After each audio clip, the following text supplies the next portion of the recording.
Istorbo ka talaga mo kahit kailan. Di naman kita inaano eh. Natutulo yung pusa dito pa night video mo.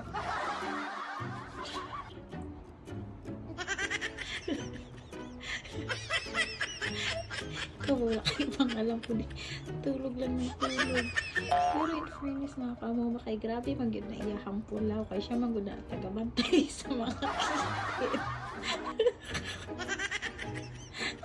Ewan ko pa.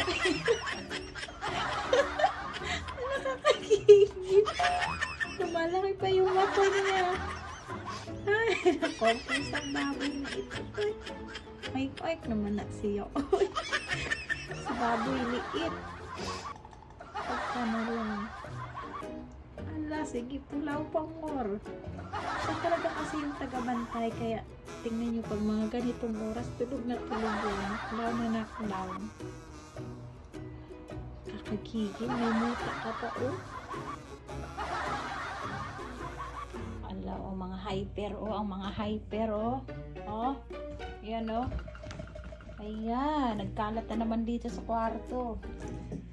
Pero ang uncle in town, oh, tulog paghapon. Hoy, pagmata na, hoy. Pagmata na dong, oh. Oh, yung mga alaga mo dito, oh, naglalaro na sila. Ikaw, patulog-tulog ka. Sila, tapos na sila kumain. Okay ka lang. Ha? Pinuyat ka ba nila kagabi? Ha? Inaantok pa rin, oh. Naku, sasakit ang leeg mo dyan. Mukhang matigas yung unan mo, eh. Ayusin kaya natin. Ganyan. Oh, ganyan. Naayos na yung unan. Natutulog pa rin yan. Tulog mantika yan. Kahit nakadilat na. O natin yung electric fan.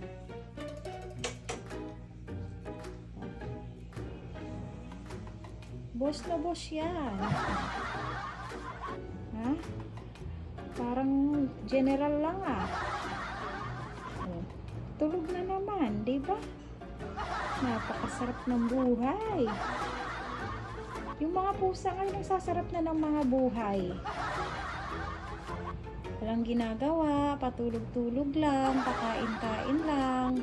Kaya yung mga tiyan, lalong lumalaki, walang exercise. Tulog lang gihapon.